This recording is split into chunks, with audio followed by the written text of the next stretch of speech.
Greetings, YouTubers. This is Ephraim with EQE3 Enterprises, coming at you with what I'm hoping to be a long line of how-tos, because I have a rather unique situation here. I believe it's pretty unique, but I'm going to do some videos on how I overcome certain unique situations and trying to overcome wanting to shoot film in my shed and other stuff. So the unique ways I figured out to overcome certain obstacles I want to make a film series on, kind of a how-to of a sort. And today's the first one. Today's going to be a how-to on green screen techniques. And there's my green screen in the shed. But you can see how close I am to the bench where I put my camera. And if you notice down at the bottom of the green screen here, it's bunched up with some clips on it. These are like, clips for like holding pieces of wood together, small ones, but they're functional. So I want to drag it on the ground. And I kind of cleaned up a little before I sat down on the floor here, but I started thinking it would be nice to have a pole or something in the bottom here to roll up in the bottom to keep it straight, a little extra weight and pull the wrinkles out of it, because there's a pocket at the top of this thing where you can put a pole in. And I thought about flipping it upside down and clipping the bottom and doing that, but also I want to be able to roll up this green screen out of the way and lash it to the rafters there somehow out of the way, so I can do some clean organizing. I got tons of these bins in here I need to go through. I've got so much weight on it's buckling, but anyway, it doesn't need to be all the way to the floor, at least in this particular situation. And someday I'll get a green screen frame. Hopefully I'll have room for it in here, which will make the pole moot. But I did happen to find a pole, and I mentioned on my vlog, which is currently rendering. I knew I had some conduit pipe here in the shed, and there's a conduit pipe. It was here when we got the place. I have that pipe, and it's almost the exact same length as this thing is. So what I'm going to do is I'm going to undo these clips, and I'm going to roll this pipe up in there, try to get as straight as possible, and then I'll start recording again. I'll show you how I accomplish it. What I accomplish, because it's going to have to sit right in here because this chair is here, and there's too much crap to get it out of the way just yet. I got a lot of crap. But it's going to sit there, and it's going to hang right in front of this, and hopefully pull more wrinkles out. And I don't know if you can tell, but there's a huge wrinkle right here. Doesn't help any. And I also had to work on my lighting, because you can see the shadow behind my hand there. You have to aim the lights at it, because there's the lights right up there. There's one there, and there's one there. And I have an umbrella light. There's a stand right there that sits over to the side, but I might not have to use that, or if I do, I'll put it way over there in the corner just to add some ambient light, because I keep having a shadow over my left shoulder, and it makes this garbly thing when I move. So roll up in the bottom of the green screen, and I'll show you my progress in a minute.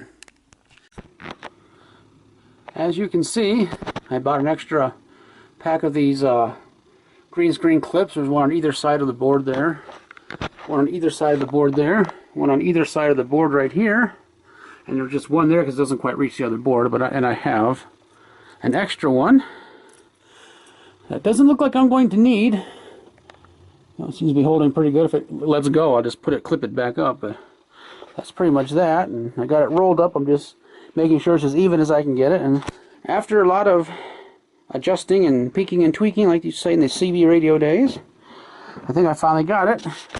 And you see it's all there's the pipe right there. Kind of hard to see the end of the pipe, but it's right here. It's rolled up in the bottom of this, keep it off the ground. There's one clip there, one clip there, one clip there.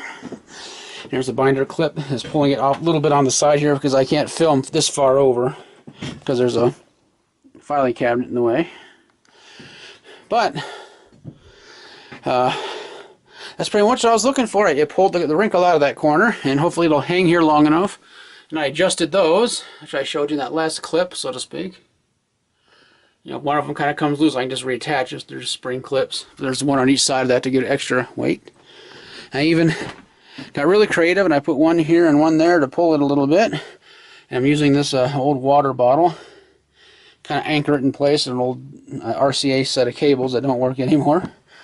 So I really got creative. I really Rocky rigged the hell out of that one, but it works. And when I set up, I usually put right here, but I can move some stuff here. And I'm going to put the camera over here a little bit, so I can sit off center. So I put the pictures next to me like a newscast. But that's pretty much it. Got a lower view. And I'm glad I had that piece of pipe. Made some good use out of it. And yeah, I guess if these things, dent the green screen. I can take it off occasionally, so it doesn't leave permanent marks. But these got, you know, these little nylon things to hold it there. So probably shouldn't pinch too hard, but if it does, these green seals are only 10, 12 bucks a piece. I can replace it at some point, but see, this thing's so long it'll lay on the ground, so if you want to like sit a chair on the green screen and, you know, do the whole background that way, if you're doing a full body shot sitting in a chair or whatever. Deal with that later. I'm not going to play with this on. I'll deal with it later. Anyway, that's that little technique that I was thinking about that I share with you. On the off chance you're on a similar, because there's the, you can see the seam where you can put a pipe through the top of that too, like if you had a green screen frame. But that's that. I hope you got something out of it. And there's a view of how close my chair is to the bench when I'm filming, because all the wrinkles and other things in it that I was worried about are pretty much gone. And I've noticed my processing, you don't need to have every single wrinkle out. You can see there's some small wrinkles, but at a distance, they're not too bad to see. First how-to, and I'm hoping to be a long line of how-tos in my unique situations. That's what it's going to be called. Thanks for liking it. Hope you got something out of it, and I'll see you in the next how-to.